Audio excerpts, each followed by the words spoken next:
మహాపరిశుద్ధుడైన తండ్రి, నీకు వందనాలు స్తోత్రాలు నాయన. గడిచిన కాలమంతా కాచి కాపాడి సజీవ లెక్కలో ఉంచి నాయన 2000 సంవత్సరాల క్రితం ఆయన నీ ప్రణాళిక చొప్పున నీ కుమారుణ్ణి ఈ భూమి మీదకి పంపించిన శుభ సందర్భాన్ని నాయన జ్ఞాపకం చేసుకుంటూ ఆయన క్రిస్మస్ అనే పండుగను జరుపుకున్న క్రైస్తవులందరూ కూడా జరుపుకుంటున్న ఈ రోజును బట్టి తండ్రి నీకు వందనాలు స్తోత్రాలు నాయన. ఈ రోజు నాయన నీ కుమారుడు గురించి, నీ కుమారుడు వచ్చిన కారణాల గురించి నాయన క్రైస్తవులందరూ తెలుసుకుని దాని ప్రకారంగా తెలియని వారికి తెలియచెప్పుచు నాయన ఈ పండుగను జరిపించుకోవటం అనేది నీకు సంతోషకరం తండ్రి. అట్టి స్థితి ప్రతి సంఘంలో లేకపోవటం చాలా విచారకరం తండ్రి. ఇదిగో ఆయన నీ కుమారుడు ఈ లోకానికి రావటానికి ఉద్దేశాలు, నీ ఉద్దేశం ఏమిటి, ఆయన వచ్చిన పని ఎలా ముగించుకున్నాడు, ఆయన నమ్ముకుంటే మనకి ఏమి వస్తుంది అనే ఆలోచనతో ప్రతి క్రైస్తవుడు ఆయన ఈ పండుగ జరుపుకుంటూ ఆయన ముందుకు తన భక్తి జీవితాన్ని కొనసాగించుకుంటూ ఉండాలని మీరు కోరుకుంటున్నారు తండ్రి. అట్టి రీతిగా మేమందరము, మా సంఘ సభ్యులు అందరము కూడా ఆలోచన కలిగి, భయంతో కూడిన భక్తి కలిగి నాయన నీ కుమారుని రాకను గురించిన మాటలు నాయన కొన్ని ధ్యానించుకుంటూ నాయన ఈ కార్యక్రమాన్ని మొదలుపెట్టుకొని ముగించుకోవడానికి కూడా మీరు సహాయం దయచేయమని యేసుక్రీస్తు వారి నామములో ఈ ప్రార్థన మీకు సమర్పించుకుంటున్నాము తండ్రి. ఆమేన్. ప్రియమైన దేవుని పిల్లలారా, ఈరోజు విశేషం ఏంటండి? క్రిస్మస్. డిసెంబర్ నెల 2024 సంవత్సరం 25వ తేదీ. క్రిస్మస్ అనగా క్రీస్తు, యేసుక్రీస్తు వారు జన్మదినం పండుగ. మరి యేసుక్రీస్తు వారు వచ్చి భూమి మీదకి వచ్చి సుమారు 2000 సంవత్సరాలు గడిచిన మరి తండ్రి, సృష్టికర్త అయిన తండ్రి, దేవాది దేవుడు ఆయన యేసుక్రీస్తు వారికి అప్పగించిన పనిని సంపూర్తి చేసి మానవులందరి కొరకు కూడా ఆయన మరణం పొంది సమాధిని గెలిచి తిరిగి లేచి తండ్రి కుడిపార్శ్వమున కూర్చున్నప్పటికీ కూడా ఈరోజు క్రైస్తవులు ఆయన్ని బాలుడిగానే చూస్తూ పుట్టినరోజుల పండుగలు జరుపుకోవటం అనేది చాలా విచారకరం అండి. కానీ ఈ క్రిస్మస్ పండుగ సందర్భంగా ఎవరు సంతోషిస్తున్నారంటే, వ్యాపారస్తులు సంతోషిస్తున్నారు, మిఠాయిలు అమ్ముకునే వాళ్ళు సంతోషిస్తున్నారు, బట్టలు అమ్ముకునే వాళ్ళు సంతోషిస్తున్నారు, ఆయన నమ్ముకున్నామని చెప్పుకునే క్రైస్తవులు కూడా సంతోషిస్తున్నారు. కానీ పుట్టినరోజు యేసుక్రీస్తు వారికి, మనం జరుపుకుంటున్న యేసుక్రీస్తు వారికి మాత్రం ఎటువంటి సంతోషము లేదనే చెప్పవచ్చు. ఈ పండుగ సందర్భంగా క్రైస్తవులు చాలా మంది తింటున్నారు, తాగుతున్నారు, ఎంజాయ్ చేస్తున్నారు, కొత్త బట్టలు ధరిస్తున్నారు. కానీ దానివల్ల దేవునికి సంతోషం అనేది లేదు. ఎందుకు ఇలాగా నేను చెప్తున్నానంటేనండి, మొన్న ఏలూరు వెళ్ళామండి. క్రిస్మస్ అనేది డిసెంబర్ నెలలో, ఆ నెల స్టార్ట్ అవ్వడం దగ్గర నుంచి కూడా ఎంతో సంతోషం, సంబరాలు జరుపుకున్న పరిస్థితులు మనం చూస్తుంటాం. ఒక ర్యాలీ, అది ఏ సంస్థకు సంబంధించిందో, ఏ సంఘమో నాకైతే తెలియదు, కానీ వాళ్ళు ఒక ర్యాలీ కింద బయలుదేరారండి ఏలూరు పట్టణంలో తిరుగుతూ. ఆ ర్యాలీ జరుపుకుంటూ వాళ్ళు దేవుని గురించి, యేసుక్రీస్తు గురించి, ఆయన ఎందుకు వచ్చాడు, ఆయన మరణ పునరుద్ధానం గురించి కానీ, ఆయన నమ్ముకుంటే వచ్చే లాభం గురించి కానీ ఎవరికి ఏమి చెప్పట్లేదండి. ఈలలు కేకలు గోల చేసుకుంటూ వాళ్ళు వెళ్తాం చూశానండి.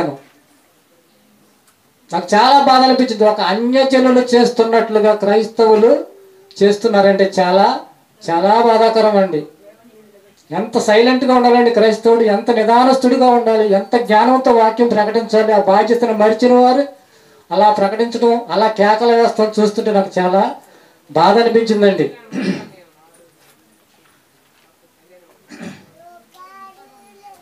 క్రైస్తవులైన వారు ర్యాలీ ఎలా చేయాలండి? యేసుక్రీస్తు గురించి చెప్పాలి, యేసుక్రీస్తు ఎందుకు ఈ లోకానికి వచ్చాడన్న సంగతి తెలియపరచాలి. తెలియని వారు అనేక మందిని దేవుడు నమ్ముకుంటే, యేసు ప్రభుని నమ్ముకుంటే వచ్చే లాభం ఏంటో తెలియపరుస్తూ ప్రకటిస్తూ ర్యాలీ అనేది జరుపుకోవాలి. ఇలాంటి క్రైస్తవులు తెలియని వారికి యేసుని గురించి ఏం చెప్తారు చెప్పండి? చాలామంది అంటున్నారండి, మీ యేసుక్రీస్తు వారు వచ్చి 2000 సంవత్సరాలే కదా అయ్యింది అని అంటున్నారు. యేసుక్రీస్తు వారు వచ్చి భూమి మీదకి శరీరధారిగా వచ్చింది 2000 సంవత్సరాలు అయినప్పటికీ కూడా ఆయన అంతకు ముందే బైబిల్ గ్రంథంలో, ప్రవచన గ్రంథంలో, యెషయా గ్రంథంలో ఆయన రాకడను గురించి ఎన్నో సందర్భాలు దేవుడు రాయించాడండి. అవన్నీ తెలుసుకొని వాళ్ళకి చెప్పాలి కదా. అటువంటి పరిస్థితి క్రైస్తవులు లేనందుకు చాలా బాధపడుతున్నామండి. కన్యక గర్భవతి కుమారుని కనులను వ్రాయబడి ఉందండి. కన్యక అంటే కన్యకే, ఎటువంటి పురుషులతో శారీరక సంబంధం లేని స్త్రీ కన్యక. అటువంటి కన్యక కుమారుణ్ణి కని ఈ లోకానికి దేవుడు పంపగా ఈ లోకానికి వచ్చిన యేసుక్రీస్తు వారండి. ప్రియమైన దేవుని పిల్లలారా, ఆయన జీవితం అద్భుతం అండి. ఆయన ఈ లోకానికి కన్యక గర్భవతి మరణం జన్మించడం ఒక అద్భుతం. ఆయన బోధలో అద్భుతం, ఆయన పుట్టుక అద్భుతం, ఆయన మరణం లోక కళ్యాణార్థం అండి. యేసుక్రీస్తు మరణం లోక కళ్యాణార్థం. ఆయన తిరిగి సమాధిని గెలిచి తిరిగి పరలోకంలో చేరి తండ్రి కుడిపార్శ్వన కూర్చుండడం అనేది మహా అద్భుతం అండి. ఇటువంటి మాటలు ధ్యానించుకోవాల్సిన పరిస్థితి క్రైస్తవుల ప్రతి ఒక్కరికి కూడా ఈ రోజున ఉన్నదండి. ఆయన గొప్పతనాన్ని, ఆయన జ్ఞానాన్ని, ఆయన త్యాగం, దేవుని ప్రణాళికలను ఎరిగిన ఆయనను నమ్ముకుంటే కలిగే గొప్ప భాగ్యం ఏంటి, పరలోకం అనేది ప్రవేశం మనకు జరుగుతుంది అన్న విషయాలు తెలుపుతూ ఈ పండుగను జరుపుకోవటం దేవునికి సంతోషం అండి. అలా జరుపుకుంటే దేవునికి సంతోషం. అదే యేసు ప్రభువు గొప్పతనం అండి. అలా చేస్తేనే దేవునికి సంతోషం. యోహాను సువార్త 16, యోహాను సువార్త 3వ అధ్యాయం అండి. దేవుడు లోకమును ఎంతో ప్రేమించును. దేవుడు అనగా సృష్టికర్త అండి. దేవుడు లోకమును ఎంతో ప్రేమించాడండి. ప్రేమించి అన్ని ఇచ్చి భూమిని, సృష్టిని, సమస్తాన్ని కలిగించి ఈ భూమి మీదకి మనుషులు తీసుకువచ్చి అటువంటి మనుషులు పాపంలో పడిపోయినప్పటికీ కూడా ఇంకా ఆయన ప్రేమ తగ్గలేదు. అందుకనే దేవుడు ఎంతో ప్రేమించి లోకమును కాగా ప్రేమించి ఏం చేశాడండి ఆయన? కాగా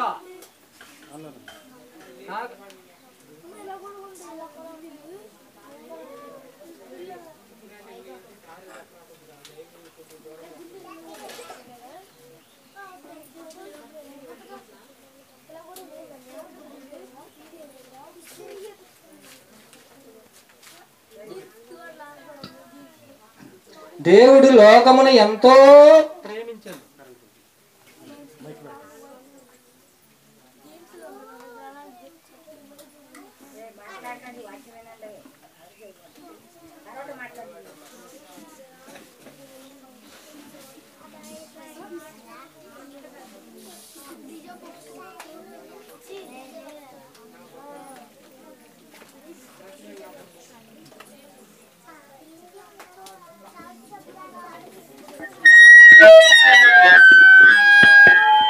దేవుడు లోకమును ఎంతో ప్రేమించెను కాగా, అయితే ఏం చేశాడు? ప్రేమించిన ఆయన తన అద్వితీయ కుమారునిగా పుట్టిన వాని యందు అద్వితీయ కుమారునిగా పుట్టింది ఎవరండి?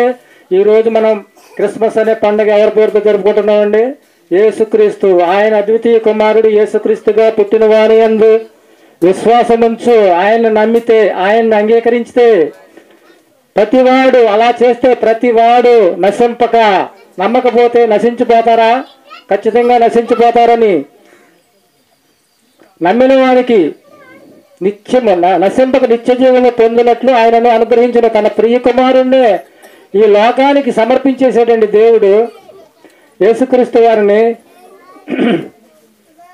తర్వాత ఇంకో వచ్చిన 17వ వచనం, లోకమునకు తన కుమారుని ద్వారా రక్షణ పొందుటకే గాని, లోకమంతా కూడా తన కుమారుని ద్వారా రక్షణ పొందాలంట.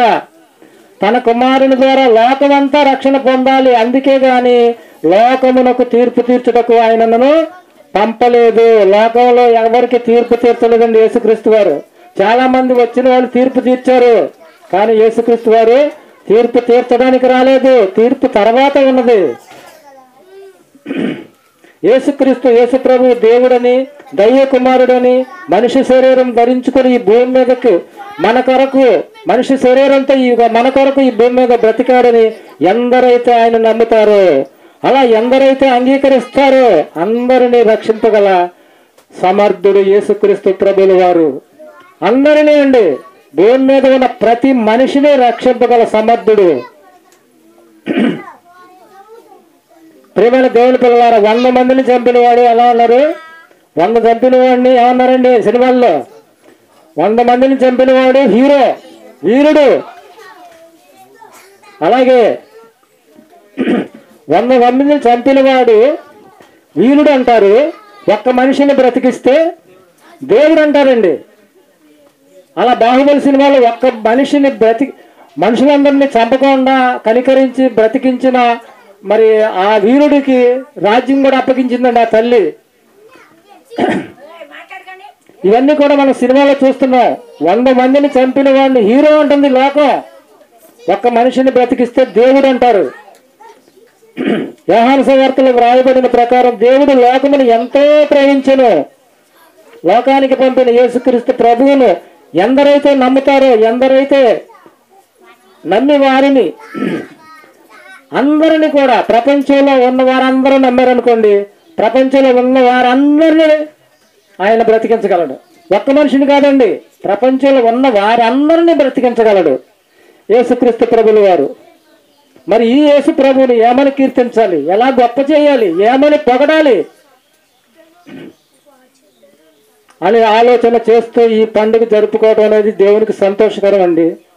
దేవునికి సంతోషం కలిగించాలంటే యేసు ప్రభువుని గొప్ప చేయాలి, దేవుణ్ణి గొప్ప చేయాలి.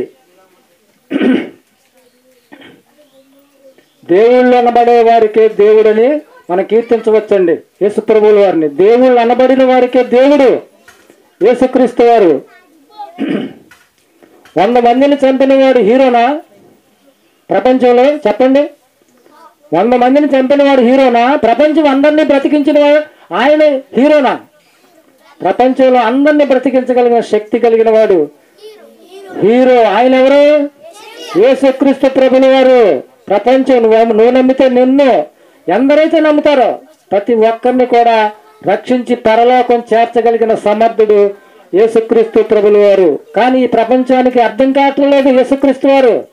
ఈ ప్రపంచం వారికి యేసుక్రీస్తు వారు గొప్పతనం ఏంటో, ఆయన త్యాగం ఏంటో తెలియట్లేదు. ఆయన సిలువలో చనిపోయాడనే మాటలే తీసుకుంటున్నారు. కానీ సిలువ మరణం పొంది సమాధిని గెలిచి తిరిగి లేచి పరలోకం చేరిన వాడు మనందరిలో కూడా మనం చనిపోయిన తర్వాత పరలోకానికి చేర్చగలిగిన దేవాది దేవుడు యేసుక్రీస్తు ప్రభుల వారు. ఈ మాటలన్నీ మనం చెప్పుకుంటూ ఆయన గొప్పతనాన్ని, ఆయన త్యాగాన్ని, దేవుని ప్రణాళికను గుర్తెరిగిన వారంగా తెలియని వారికి అనేక మందికి ఈ మాటలు చెప్పి ఈ పండుగను జరుపుకోవటం దేవునికి సంతోషకరం. ఈ పండుగను దేవుని గురించి, యేసు ప్రభు వాళ్ళ గురించి చెప్పుకొని గడపడం అనేది దేవునికి సంతోషకరం అండి. ప్రార్థన చేసుకుందామండి. మహాపరిశుద్ధుడు అయిన తండ్రి, నీ వందనాలు స్తోత్రాలు నాయన. ఇదిగో తండ్రి, 2000 సంవత్సరాల క్రితమే నాయన నీ ప్రణాళిక చొప్పున తండ్రి నీ కుమారుడు, నీ ప్రియ కుమారుడిని ఆయన మా కోసం ఈ భూమి మీదకి పంపించావు తండ్రి. ఆయన నీ కోసం తెలియపరిచాడు. నీవు అప్పగించిన ప్రతి పనిని సంపూర్ణంగా నెరవేర్చి ఆఖరికి శిలువ మరలో మా అందరి కొరకు ప్రాణం పెట్టిన మహానుభావుడు తండ్రి. ఆయన పుట్టుక సందర్భంగా నాయన ఈ మాటలు జ్ఞాపకం చేసుకోవటానికి ఆయన ఈ పండుగ సందర్భంగా మేము నాయన నీ పండుగను జరుపుకోవటానికి నీవు ఇచ్చిన మహా గొప్ప భాగ్యాన్ని బట్టి వందనాలు తెలియజేస్తున్నాను తండ్రి. ఇదిగో నాయన నీ కుమారులు గొప్పతనాన్ని, త్యాగాన్ని ఆయన మీ కుమారుని ధరించుకున్న వారంగా క్రైస్తవులుగా మేము బ్రతుకుతున్నాం తండ్రి. మా బ్రతుకులో మీ కుమారుని గుణగణాలు నాయన కనిపించేటట్లుగా మేము బ్రతకటం మేము నేర్చుకొని 10 మందికి నాయన నీ గురించి, నీ ప్రణాళిక గురించి, యేసు ప్రభు రాకడ గురించి మేము తెలియచెప్పేవారుగా ఉండి నీ కొరకు మేమందరం బ్రతికి మేమందరం పరలోకం చేరే భాగ్యం దయచేయమని యేసుక్రీస్తు వారి శ్రేష్టమైన నామములో ఈ ప్రార్థన మీకు సమర్పించుకుంటున్నాను తండ్రి. ఆమేన్.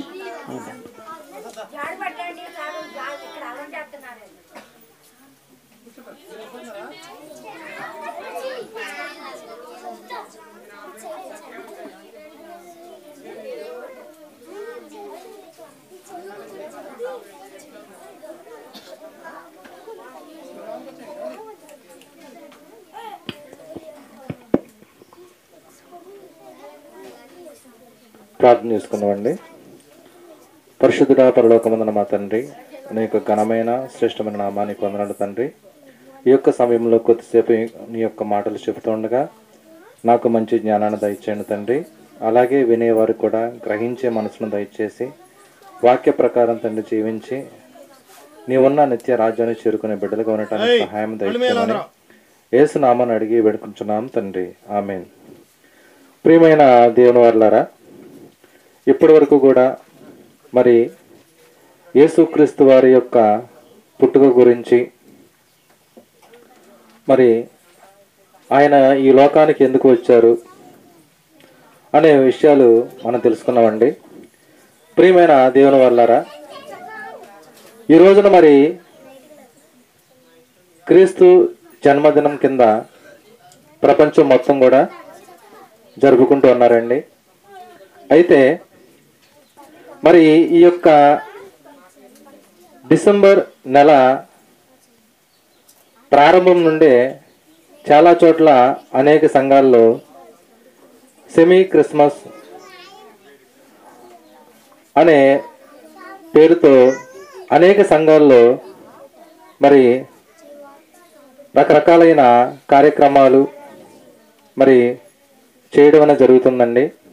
అయితే ఇవన్నీ కూడా ఎలా ఉన్నాయంటే, యేసుక్రీస్తు వారి గురించి, ఆయన యొక్క జన్మ పరమార్థం గురించి చెప్పేదానికంటే వాళ్ళు మరి యేసుక్రీస్తు వారి పేరు మీద వీళ్ళు ఎక్కువగా ఆనందపడటము, వీళ్ళు ఎక్కువగా సంబరపడటం అనేది ఎక్కువగా ఉంటుందండి.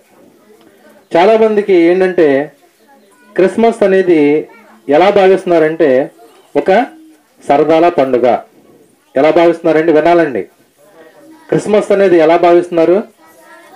ఒక సరదాల పండుగ. క్రిస్మస్ రాగానే పేదోడు కూడా ధనవంతుడు అయిపోతాడండి. క్రిస్మస్ రాగానే పేదోడు కూడా ఏమైపోతాడు? ధనవంతుడు అయిపోతాడు. వాడి దగ్గర డబ్బు లేకపోయినా అప్పు చేసైనా సరే మరి ఆ యొక్క పండుగని సంతోషంగా జరుపుకోవాలని, మరి తన దగ్గర డబ్బు లేకపోయినా అప్పు చేసైనా మరి కొత్త బట్టలు ధరించడము, పండగ పేరు మీద వాళ్ళు హ్యాపీగా సెలబ్రేట్ చేసుకోవడం ఇవన్నీ కూడా చేస్తున్నారండి. మరి ఈ క్రిస్మస్ పేరు మీద మరి అనేక రకాలైన కార్యక్రమాలు ఇవన్నీ కూడా చేపట్టడం జరుగుతుందండి. అయితే మరి యేసుక్రీస్తు వారు ఈ లోకానికి ఎందుకు వచ్చారు అనేది మనం చూసుకుంటే 2వ కొరింథీ పత్రిక 8వ అధ్యాయము 9వ వచనం అండి. 2వ కొరింథీ పత్రిక 8వ అధ్యాయము 9వ వచనం. మీరు మన ప్రభువైన యేసుక్రీస్తు కృపను ఎరుగుదురు కదా, ఆయన ధనవంతుడై ఉండి తన దారిద్ర్యము వలన ధనవంతులు కావాలని మీ నిమిత్తము దరిద్రుడాయను. ఇక్కడ యేసుక్రీస్తు వారు ధనవంతుడై ఉండి, యేసుక్రీస్తు వారు ఎలాంటి వారండి? ధనవంతుడండి. మరి ధనవంతుడై ఉండి మన కోసం ఆయన ఏమయ్యారండి? దరిద్రుడాయను. ఇక్కడ దీనికి సంబంధించి మనం ఒక పిల్లలు ఒకసారి వినాలండి. మీ అందరూ కూడా బిచ్చగాడు సినిమా చూసారా? బిచ్చగాడు, అది అందులో హీరో విజయ్ యాంటోనీ. అతను బాగా ధనవంతుడు, అవునా కదా?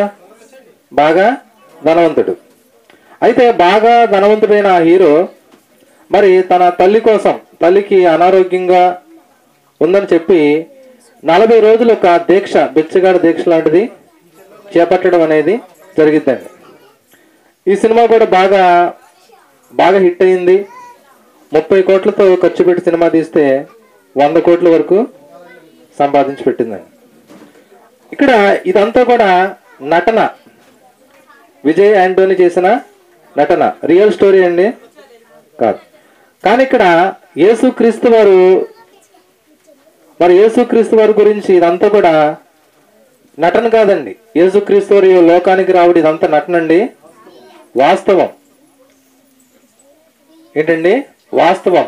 ఆయన ధనవంతుడై ఉండి, ఇక్కడ యేసుక్రీస్తు వారి గురించి బ్యాక్గ్రౌండ్ తెలియక చాలా మంది ఏమనుకుంటారంటే ఆయన చాలా పూర్గా ఒక పూర్ ఫ్యామిలీలో జన్మించారు, ఆయన సిలువపై మరణించారు. ఆయన బ్యాక్గ్రౌండ్ తెలియక చాలా సింపుల్గా బెత్లెహేం అనే ఊరిలో యేసుక్రీస్తు వారు మరియ తల్లి గర్భాన పుట్టారు. ఆయన పెద్ద గొప్ప ఉందిలే అన్నట్టుగా ఈ ప్రపంచంలో కొంతమంది భావిస్తున్నారండి. కానీ ఆయన బ్యాక్గ్రౌండ్ ఏంటండి? ఆయన ధనవంతుడై ఉండి, మన కోసము అంటే మనకు నిత్య జీవాన్ని ఇవ్వడానికి ఆయన నిత్య జీవాన్ని వదిలి ఇక్కడికి ఈ యొక్క భూమి మీదకి రావడం జరిగిందండి. అంటే మనకు నిత్య జీవం ఇవ్వడానికి ఆయన తన యొక్క నిత్య జీవాన్ని వదిలి మన కోసం నిత్య జీవాన్ని ఇవ్వడానికి మన కోసం రావడం అనేది జరిగిందండి. కాబట్టి ఈ విషయాలు తెలియక యేసుక్రీస్తు వారు చాలా సింపుల్గా యేసుక్రీస్తు వారి గురించి చాలా సింపుల్గా చులకనగా మాట్లాడుతుంటారండి.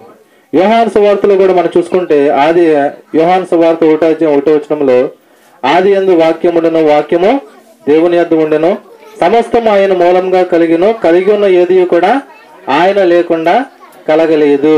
కలిగి ఉన్నది ఏది కూడా ఆయన లేకుండా కలగలేదంటే ఆయన ఎంత ధనవంతుడు చెప్పండి. ఆయన ఎంతో ధనవంతుడు.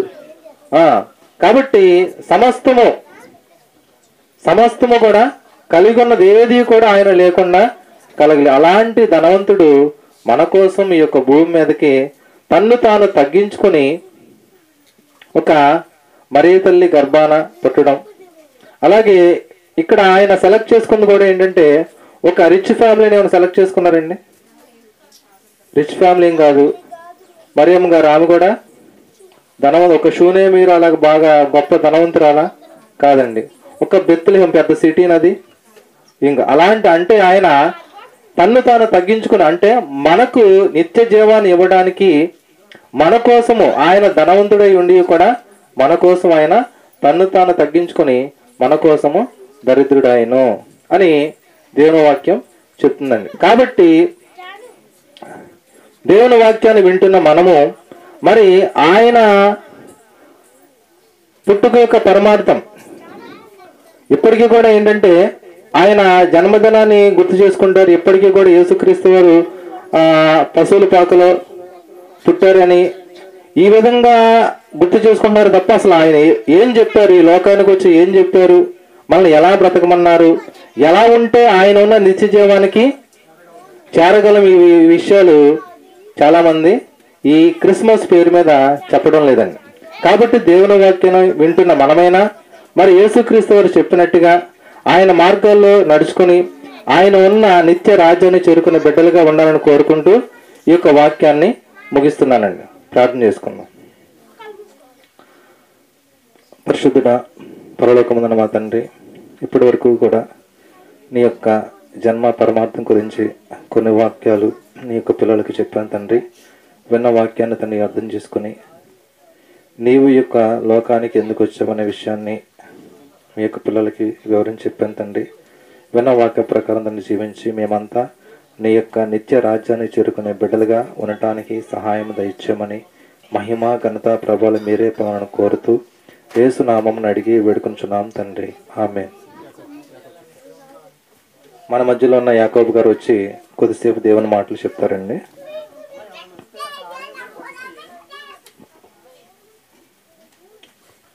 ప్రార్థన చేసుకుందామండి. తలలో ఉంచండి.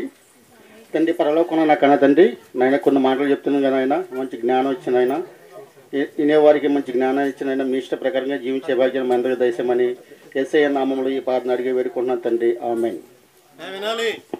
ఎన్ని పాఠం పేరు దేవుడిని ఎందుకు నమ్మాలి.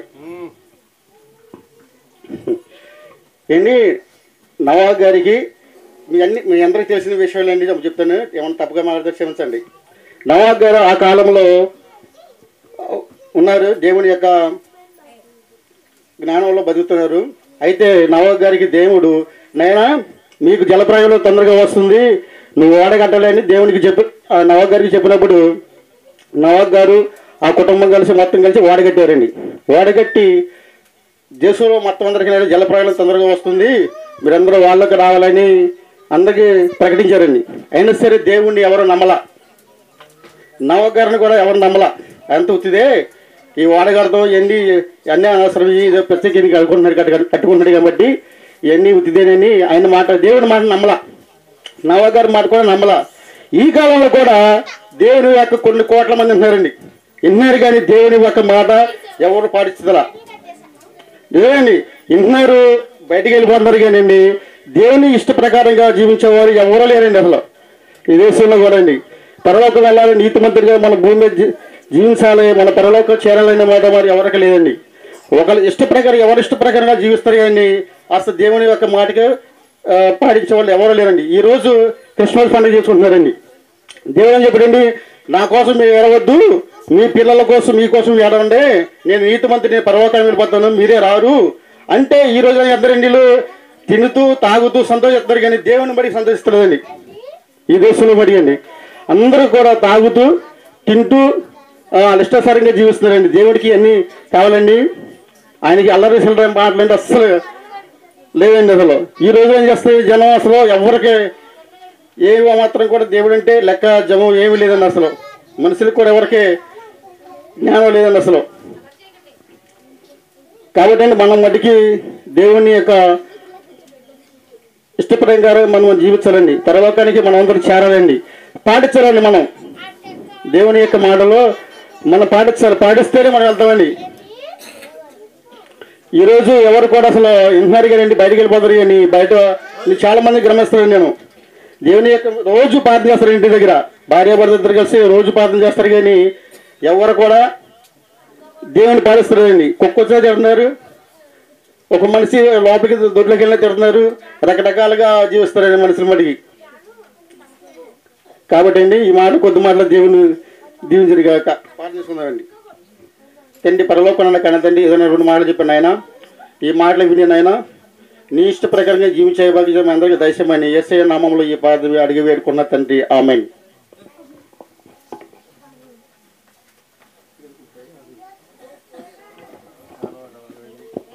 ప్రార్థన చేసుకుందామండి. ప్రియా పరలోకమందున్న మా కన్న తండ్రి, ఇదిగోండి తండ్రి, క్రిస్మస్ పర్వదినం సందర్భంగా ఈరోజు మీ విషయాలు కొన్ని అందరితో పంచుకోవాలి మేమందరం ఆశపడుతున్నాం తండ్రి. ఈ కార్యక్రమంలో మొత్తంలో మీరే తోడయ్యుని నడిపించాలని మిమ్మల్ని వేడుకుంటున్నాం తండ్రి. అలాగే పాఠం చెప్తున్న నాకు, వింటున్న వీరికి మంచి జ్ఞానాన్ని గ్రహించుకునే శక్తిని ఇవ్వాలని కోరుకుంటూ ఈ చిన్ని ప్రార్థనని యేసుక్రీస్తు వారి నామంలో అడిగి వేడుకుంటున్నాం తండ్రి, ఆమేన్. అందరికీ వందనాలండి. అందరికీ వందనాలండి. ఇప్పుడు ఈరోజు క్రిస్మస్ సందేశాలు చాలామంది చెప్పారు. ఇప్పుడు ఈరోజు ఎవరు చెప్పారండి? ఫస్ట్ మెసేజ్ ఎవరు చెప్పారు? చెప్పండి, కరెక్టే చెప్పండి. బామ్మగారు. ఏ బామ్మగారు? ఓకే, పాట పాడారు. పాట అయిపోయిన తర్వాత ఎవరు చెప్పారు? చెప్పండి, కరెక్టే. తాతగారు చెప్పారు. ఓకే, లాస్ట్ సంవత్సరం ఎవరు చెప్పారో తెలుసా మీకు? అంతకుముందు సంవత్సరం అయితే అసలు క్రిస్మస్ ఎప్పుడో ఒకసారి స్టార్ట్ అయి ఉంటుంది కదా. అసలు ఫస్ట్ మెసేజ్ ఎవరు చెప్పారంటారు? ఈరోజు మనం ఫస్ట్ మెసేజ్ చెప్పుంటారు చూడు, ఆ మెసేజ్నే చెప్పుకుందాం. ఎవరు చెప్పుంటారు? ఎవరితో చెప్పుంటారు? ఏం చెప్పుంటారు? మీరు మామూలుగా ఊహించండి. అసలు క్రిస్మస్ అంటే ఏంటి? క్రీస్తుని గురించి చెప్పడం. ఆయన క్రిస్మస్ అంటే ముఖ్యంగా ఆయన పుట్టిన దినం గురించి చెప్తున్నాం కాబట్టి ఆయన పుట్టాడు అని ఫస్ట్ ఎవరు చెప్పారు, ఎవరికి చెప్పారు? మనకి రికార్డెడ్ ఎవిడెన్స్ ఏంటి? ఫస్ట్ ఇదే క్రిస్మస్ మెసేజ్ అని చెప్పడానికి మనకున్న ఎవిడెన్స్ ఏంటి? బైబిల్లో చూడగలిగితే మనకు ఒకటి కనిపిస్తుంది. ఫస్ట్ క్రిస్మస్ మెసేజ్ ఎవరు చెప్పారంటే దూత చెప్తుందండి బైబిల్లో. ఎవరితో చెప్తుందంటే కొన్ని మంది గొర్రెల కాపరులతో చెప్తుంది. మరి ఏమి చెప్తుందో బైబిల్లో నుంచి చూద్దాం. ఫస్ట్ మెసేజ్ ఎవరు చెప్పారు? క్రిస్మస్ మెసేజ్ ఎవరు చెప్పారు? దూత చెప్పింది. ఎవరితో చెప్పింది? గొర్రెల కాపరులతో చెప్పింది. చెప్పింది కదా. ఏమి చెప్పిందో చూద్దాం. లూకా సువార్త 2వ అధ్యాయం 6వ వచనం నుంచి చూద్దాం. లూకా సువార్త 2వ అధ్యాయం 6వ వచనం నుంచి చూద్దాం. వారక్కడ ఉన్నప్పుడు ఆమె ప్రసవ దినములు నిండెను గనుక తన తొలిచూలు కుమారుని కని పొత్తుగుడ్డలతో చుట్టి సత్రములో వారికి స్థలము లేనందున ఆయనను పశువుల తొట్టులో పరుండబెట్టెను. ఇదిగోండి, ఇక్కడ క్రీస్తు జననం అయితే అయిపోయింది. ఈ అయిపోయిన తర్వాత చెబుతున్న మెసేజ్ 8వ వచనంలో ఉంది. చూద్దాం. 8వ వచనం. ఆ దేశములో అంటే బెత్లెహేములో అనుకుందాం. ఆ ప్రదేశంలో ఉన్న కొందరు అంటే కొన్ని మంది గొర్రెల కాపరు ఏం చేస్తున్నారంట? పొలములో ఉండి రాత్రి వేళ ఇక్కడ వాళ్ళు ఏం చేస్తున్నారంటే వాళ్ళ మందని కాచుకుంటున్నారంట. ఇది అప్పటికి ఫస్ట్ మెసేజ్ వాళ్ళకి చెప్పారు. అదే మనకి అన్వయించుకుంటే అసలు గొర్రెల కాపరు ఏం చేస్తున్నారంటే వాళ్ళ పనిలో వాళ్ళు ఉన్నారు, అంతే కదండి. మందని కాసుకుంటున్నారంట అంటే వాళ్ళ పనిలో వాళ్ళు ఉన్నారు. మరి ఈ రోజు మనకు అన్వయించుకుంటే మనుషులందరూ ఏం చేస్తున్నారండి? ఎవరి పనిలో వాళ్ళు ఉన్నారు. ఇప్పుడు ఈ గొర్రెల కాపర్లందరికీ ఒకటి కలిగిందంట. ఏంటా ఒకటి కలిగిందంట. ఏంటంటే భయం కలిగిందంట. ఒకసారి చూద్దాం. అది నెక్స్ట్ వచనం. ప్రభు దూత వారి యొద్దకు వచ్చి నిలిచెను. ప్రభు మహిమ వారి చుట్టూ ప్రకాశించినందున వారు మిక్కిలి భయపడిరి. ఇక్కడ ఒక విషయం చెప్పబడింది. ఏంటంటే ఎప్పుడైతే దూత వచ్చిందో వాళ్ళకి మిక్కిలి భయం వేసిందంట. అంటే చాలా భయం వేసింది. ఇక్కడ ఈ సందర్భానుసారంగా వీళ్ళకి కలిగిన భయం ఇది. కానీ బైబిల్లో భయం అనేది ఒక పెద్ద కాన్సెప్ట్. చాలా మంది బైబిల్లో చాలా సందర్భాల్లో భయపడినట్టుగా మనం తెలుసు. కొన్ని మందికి మరణ భయం ఉన్నట్టుగా మనం తెలుసు. అలా ఒక రెఫరెన్స్ చూద్దాం. హెబ్రీయులకు రాసిన పత్రిక 2వ అధ్యాయం 14వ వచనం.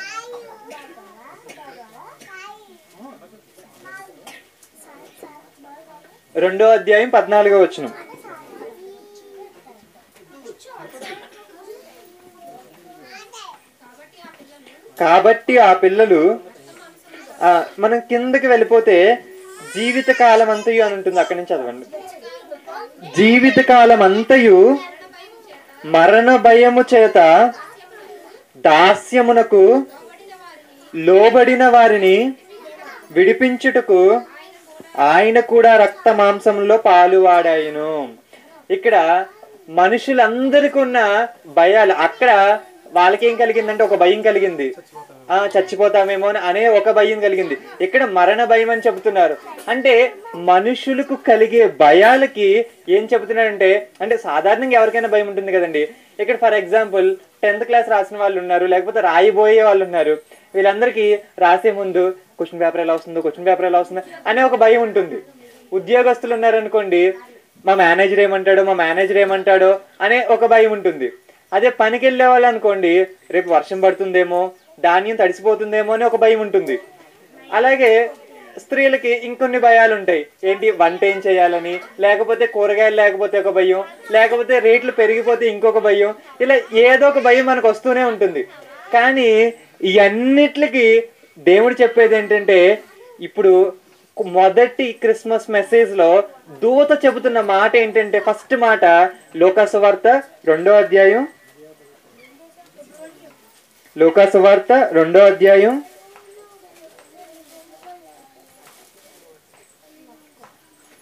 10వ వచనం.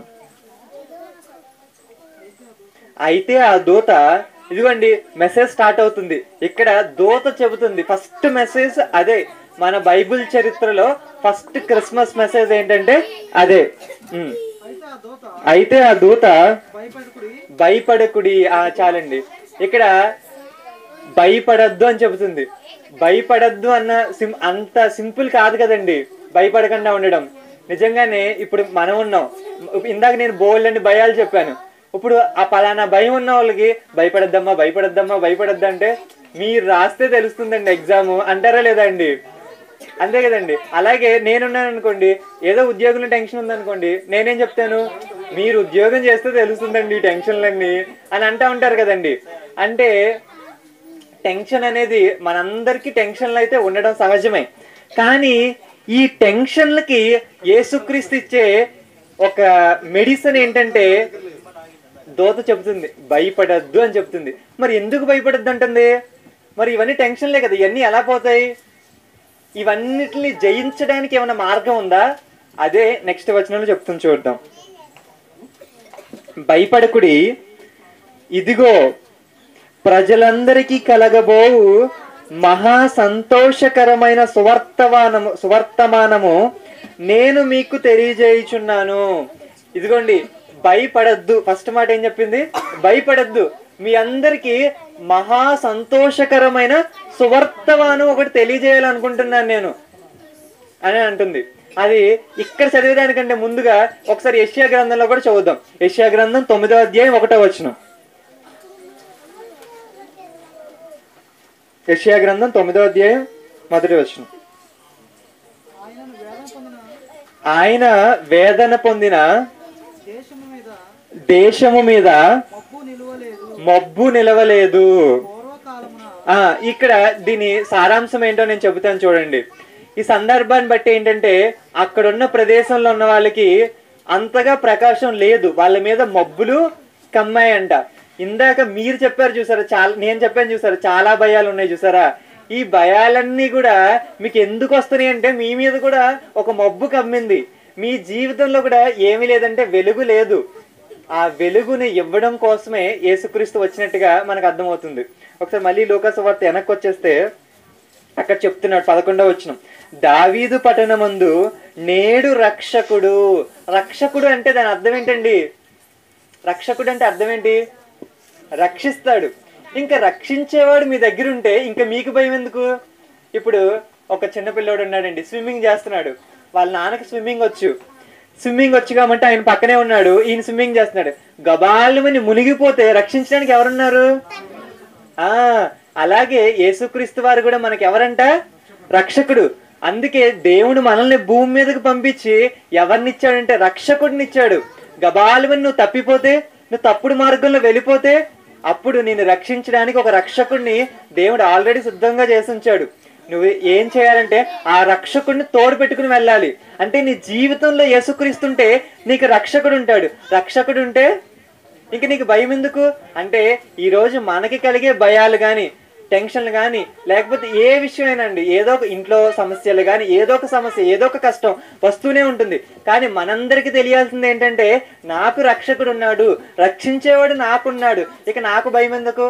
అందుకే దూత కూడా దేంతో స్టార్ట్ చేసిందంటే భయపడకుడికి. మీ అందరికీ ఒక మంచి మాట చెప్పాలనుకుంటున్నాను. అదేంటో తెలుసా? రక్షకుడు మీకోసం పుట్టాడు. రక్షకుడు ఉండగా ఇంకా మీకు భయం ఎందుకు? ఇదే మొదటి సందేశం అండి. క్రిస్మస్ లో పురస్కరించుకోవడం కోసం ఫస్ట్ దూత చెప్పిన క్రిస్మస్ సందేశం ఫస్ట్ నెంబర్ వేసుకుంటే ఇదే ఫస్ట్ అండి సందేశం. ఆ సందేశంలో ఏముందో మీ అందరికి అర్థమైంది అనుకుంటున్నాను. ప్రార్థన చేసుకుందాం. ప్రియా పరలోకమందున్న మా తండ్రి, ఇదిగోండి తండ్రి, ఈరోజు మనుషులకు అనేకమైన సమస్యలు తండ్రి.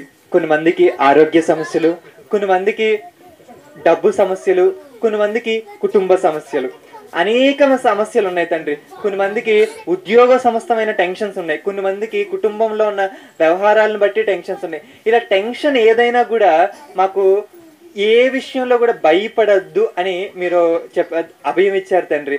అదే దూత చెప్పిన మొదటి మెసేజ్గా మాకు అర్థమైంది తండ్రి. ఇదిగోండి తండ్రి, అలాగే ఈ క్రిస్మస్ ఈ ఆరాధనలో కూడా మేము అదే చెప్పుకుంటున్నాం తండ్రి. ఇదిగో మేము భయపడాల్సిన అవసరం లేదు, ఎందుకంటే రక్షకుడు మాకు అనుగ్రహింపబడి ఉన్నాడు తండ్రి అని మేము అర్థం చేసుకున్నాం తండ్రి. అలాగే జరగబోయే మిగతా కార్యక్రమాన్ని కూడా మీ చేతులకి అందిస్తున్నాం తండ్రి. మొత్తం సక్రమంగా జరగాలని కోరుకుంటూ ఈ చిన్ని ప్రార్థనని యేసుక్రీస్తు వారి నామంలో అడిగి వేడుకుంటున్నాం తండ్రి. ఆమేన్. అవునండి. ఇప్పుడు నేను ఏదైతే చెప్పానో మనకు ఒక క్రిస్మస్ సాంగ్ కింద మన క్రీస్తు సంఘం వంగూరు బ్యానర్లో మనం రిలీజ్ చేసామండి.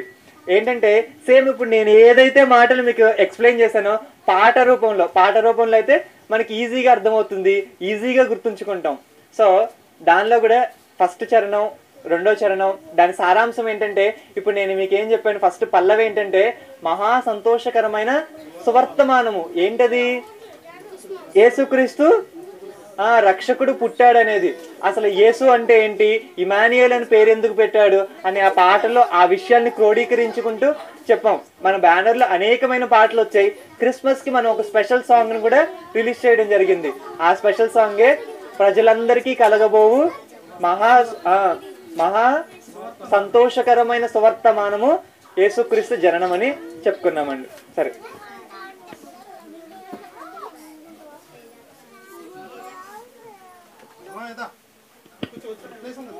చిన్న ప్రార్థన చేసుకుందామండి.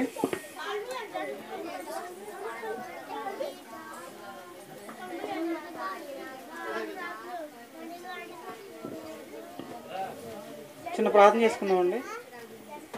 పరలోకమన్న మాకు తండ్రి గతించిన ఆదివారం నుంచి తండ్రి ఈ ఆదివారం వరకు కూడా సజీవుల ఈ క్రిస్మస్ వరకు కూడా తండ్రి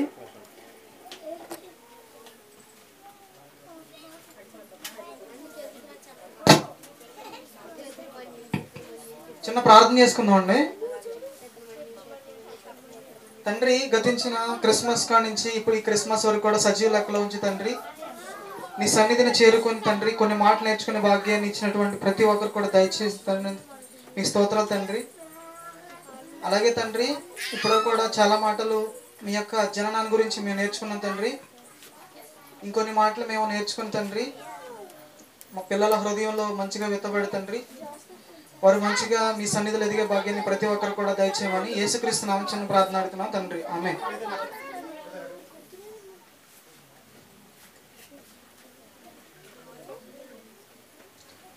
కూడొచ్చిన మీ అందరూ కూడా నా ప్రత్యేకమైన వందనాలండి. ఇప్పటివరకు కూడా యేసుక్రీస్తు ప్రభు యొక్క జనన విషయాలు మనం నేర్చుకోవడం జరిగింది. అయితే యేసుక్రీస్తు ప్రభు వారి జననం జరిగిన తర్వాత చాలా మందికి కొన్ని డౌట్లు వచ్చినాయండి. చాలా మందికి డౌట్లు వచ్చినాయి. దేవుడు అసలు యేసుక్రీస్తు మనిషిగా ఎందుకు పుట్టాలి? మనిషిగా ఎందుకు పుట్టాలి? ఒకవేళ దేవుడే పుడితే శిలువ మీద చచ్చిపోయేవాడు దేవుడా? అర్థమైందా మీకు? మనిషిగా దేవుడు ఎందుకు పుట్టాలి? ఒకవేళ దేవుడే మనిషిగా పుడితే శిలువ మీద చచ్చిపోవాలి. ఇలాంటి డౌట్లు అనేవి చాలా ఉన్నాయి. మన యూట్యూబ్లో చూస్తే చాలా మంది మతోన్మాదులు ఈ ప్రశ్నలు వేస్తున్నారండి. యేసుక్రీస్తు అంటే గిట్టని వారు, యేసుక్రీస్తు గురించి తెలియని వారు ఏమడుగుతున్నారంటే యేసుక్రీస్తు ప్రభు వారు దేవుడు అయితే మనిషిగా పుట్టడం దేనికి అవసరమా? లేదా శిలువలో చనిపోవడం అవసరమా? ఒకవేళ దేవుడే అనుకోండి మనిషి యొక్క పాపాన్ని ఒకవేళ మనిషి పాపం చేస్తే నువ్వు పాపం చేసేవాడు క్షమిస్తే పోతేగా, అవునా కదండి? దేవుడు ఏమన్నాడంటే చెట్లు కలుగుగాక అన్నాడు, భూమి కలుగుగాక అన్నాడు. ఏమైంది? ఆకాశం కలుగుగాక అంటే జంతువులు కలుగుగా అంటే ఏమైంది? ప్రతిదీ కలిగిందండి. అలా కలిగినప్పుడు అదేవిధంగా నీ పాపం క్షమించబడ్డాయంటే సరిపోతుంది కదా, అక్కడి నుంచి రావాల్సిన పని లేదు, ఇక్కడ సిలువ మరణించాల్సిన పని లేదండి. అయితే దేవుడు మొదటిగా ఏం చేశాడంటే ఆదాము హవ్వను చేశాడండి. ఎవరిని? ఆదాము హవ్వను చేసిన తర్వాత దేవుడు కొన్ని వారికి ఆజ్ఞలు ఇచ్చాడు. మీరు ఈ వనంలో ఉన్నట్టు ప్రతి మొక్క యొక్క ఆహారాన్ని మీరు తినొచ్చు, కానీ ఒక మొక్క యొక్క పండును మాత్రం మీరేం చేయొద్దు, తినొద్దు అన్నాడు. తినొద్దు అన్న తర్వాత వాళ్ళు ఏం చేశారంటే తినవద్దు అన్న దానిని తినేశారు. తినేసిన తర్వాత వాళ్ళకి అర్థమైంది మేము తప్పు చేసాము అన్న విషయం అర్థమైంది. అన్న తర్వాత దేవుడు ఏం చేశారంటే వాళ్ళు తెలియక వాళ్ళు ఏం చేశారంటే అక్కడ ఉన్నటువంటి అంచురపు ఆకులు తీసుకొని వాళ్ళకి వస్త్రాలుగా కట్టుకున్నారు. కట్టుకున్న తర్వాత దేవుడు అన్నాడు మళ్ళీ వాళ్ళు తప్పు చేసినా కూడా, పాపం చేసినా కూడా దేవుడు ఏమన్నాడంటే వాళ్ళకి ఏం ఇచ్చాడంటే వస్త్రాలు ఇచ్చాడు. ఇచ్చాడా లేదా? ఇలా ఇచ్చాడు. ఎప్పుడైతే ఆదాము హవ్వల భూమి మీదకి వచ్చిన తర్వాత పాపం అనేది ఎంటర్ అయింది. అవునా కదా? ఎవరి ద్వారా ఎంటర్ అయింది? ఆదాము హవ్వల ద్వారా, ఒక ఇద్దరు మనుషుల ద్వారా ఏమొచ్చింది? పాపం వచ్చింది. అది ఎప్పుడు ఏమైందంటే ఇప్పటి వరకు కూడా వాళ్ళకి ఏదైతే వర్తిస్తుందో మనకి అదే. ఉదాహరణకి మనకు అర్థం కావాలంటే, క్రికెట్లో టీమిండియా గెలిచింది. ఆఖరిన ధోని గారు 6 కొడుతున్నారు. అవునా కదా? ధోని గారు ఏం కొడుతున్నారు? 6 కొడుతుంటే 6 కొట్టినామంటే అక్కడ కామెంటరీ చెప్తారు కదా, ఆయన ఏమన్నాడంటే ఇండియా గెలిచింది అంటే, ఇండియాలో ఎవరున్నారు అంటే నేను గెలిచా అని, నేను ఇండియా కదా అంటే ఎవరు గెలిచారు? నేను గెలిచా. ఇక్కడ ఉన్న వాళ్ళందరూ గెలిచేశారు. కొట్టింది ఎవరు? కొట్టింది ఒకడే. ఎంతమంది గెలిచారు? అవునా కదా? అదేవిధంగా మనుషులందరికీ ప్రతినిధిగా ఉన్నటువంటి ఆదాం గారు వాళ్ళు ఏమొచ్చింది? పాపం ఇక్కడ వరకు వచ్చిందండి. ఆ తర్వాత దేవుడు ఏం చేశాడు? వాళ్ళకి చొక్కాలు ఇచ్చారండి. చర్మపు చొక్కాయిలు ఇచ్చారంట.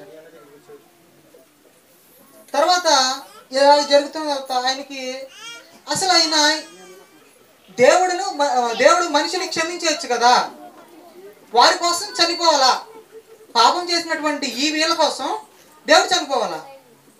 ఏమన్నా అవునా కదా? డౌట్ వచ్చిందా లేదా? వస్తుందా? దేవుడు నీ పాపం క్షమించకపోతే పోతాయి కదా. ఇలాంటి వాళ్ళ కోసం వచ్చి దేవుడు మరణించాల్సిన అవసరం ఉందా? అయితే చాలా మంది ఏమంటారంటే, మా నాన్నగారు చాలా కోపస్తులు అంటారు లేదా? మా అమ్మ ఇంటికాడ నీట్గా ఉండకపోతే ఊరుకోదు అంటే, అమ్మ ఏంటి నీట్గా ఉంటుంది. సో ఇలా కొంతమంది కొన్ని లక్షణాలు ఉన్నాయి. ఈ లక్షణాన్ని బట్టి ఏమంటామంటే, మా నాన్న కోపస్తుడు, మా అమ్మ చాలా శుభ్రంగా ఉంటుంది అని వాళ్ళు చేసే పని బట్టి ఏమర్థమైంది మనకి? వాళ్ళు అలాంటి వారు అర్థమైంది. ఇప్పుడు దేవుడు ఎందుకు వచ్చి మనిషిగా పుట్టాడు, లేకపోతే ఎందుకు చనిపోయాడు తెలియాలంటే ఆయన అసలు ఆయన లక్షణం ఏంటి, ఆయన ఏ విధంగా ఉన్నాడు అనేది తెలియదు మనకి. ఆయన ఏమన్నారంటే, దేవుడు ఆయనకి ఏం పేరు పెట్టాడంటే, దేవుడికి ఏం పేరు అంటే ప్రేమ. ఏంటైనా దేవుడు ప్రేమ స్వరూపి. ఇంకోసారి ఏమన్నా దేవుడు ప్రేమ అయి ఉన్నాడు. ఆయన ఎవరో ప్రేమ స్వరూపి, ఆయనే ప్రేమ. ప్రేమ అంటేనే దేవుడు, ప్రేమ స్వరూపి ఆయన. ఇలాంటి మాటలు బైబిల్ ఎన్నిసార్లు ఉన్నాయి అనుకున్నారు? ప్రేమ గురించి ఎన్నిసార్లు ఉన్నాయి అనుకున్నారు? 800 సార్లు రాసండి. దేవుడు ప్రేమ అని ఎన్నిసార్లు? 800 సార్లు. అంటే దేవుని లక్షణం ఏంటి? ప్రేమ. దేవుడి యొక్క మొదటి లక్షణం. రెండో లక్షణం పరిశుద్ధత. ఎవరు? నేను పరిశుద్ధులై ఉన్నలాగా మీరేమవ్వాలి? పరిశుద్ధులుగా ఉండాలంట. ఆయన ఎవరు? అందుకే ఆయన అన్నాడు, యేసుక్రీస్తు ప్రభు వారు భూమి పుట్టిన తర్వాత, ఆయన ఏమన్నారు తెలుసా? నాలో పాపం ఉందని మీలో ఎవడు చూపిస్తాడు రండి అన్నాడు. యేసుక్రీస్తు ప్రభు వారు రోడ్డు మీద నుంచొని, నేను పాపిని, నాలో పాపం ఉందని ఎవడని చూపిస్తే రండి అని పిలిచాడు. ఎవరు? యేసుక్రీస్తు ప్రభు వారు. అంటే ఆయనలో ఏముంది? పరిశుద్ధత. ఆయన రెండో లక్షణం ఏంటి? పరిశుద్ధత. ఆయన రెండవ లక్షణం పరిశుద్ధత. ఈ పరిశుద్ధత, దేవుడు పరిశుద్ధుడు అనే విషయం బైబిల్లో 700 సార్లు ఉందండి. ఎన్ని? 700 సార్లు. అర్థమైందండి? మరొక లక్షణం ఏంటంటే, దేవునికి ఉన్నటువంటి మరో లక్షణం ఏంటంటే న్యాయవంతుడు. ఎవరైనా న్యాయవంతుడు, నీతి న్యాయములు జరిగించువాడు. ఎవరండి ఆయన? నీతి కానీ న్యాయం కానీ లేకపోతే ఆయన దగ్గర పని అవదు. ఆయన పేరేంటి? న్యాయవంతుడు, నీతివంతుడు. అంటే దేవుని దగ్గర ఏమున్నాయండి? నీతి న్యాయం ఉంది. ఫస్ట్ ప్రేమ ఉన్నది, పరిశుద్ధత ఉంది. దేవుడు ఏ పని చేసినా ఈ మూడు లేకపోతే ఆయన చేయడు. దేవుడు ఆయన విమర్శింపబడేవాడు, మనుషుల చేత ఆయన విమర్శింపబడేవాడు కాదు. సో ఆయన ఏ పని చేయాలని ఏముండాలి? మూడు ఉండాలి. ఒకటి ప్రేమ ఉండాలి, రెండు పరిశుద్ధత ఉండాలి, మూడోది నీతి న్యాయాలు ఉండాలి. ఈ మూడు లేకపోతే ఆయన ఏమీ చేయడు. అయితే అమెరికాలో ప్రెసిడెంట్ గారు ఉన్నారు. ఎవరైనా ఆయనకు ముందు బైడెన్ గారు ఉన్నారు. బైడెన్ గారు ఉంటే ఆయనకి ఏ అధికారం ఉందంటే వాళ్ళ దేశంలో ఎవరికైనా ఉరిశిక్ష కానీ ఏ శిక్ష పడినా ఏంటంటే వీడికి శిక్షలు లేదురా అంటే శిక్ష తీసేయడమే. అయితే బైడెన్ గారు అబ్బాయి ఆయన ఇల్లీగల్గా గన్స్ కొన్నాడు, మత్తు పదార్థాలు కొన్నాడు.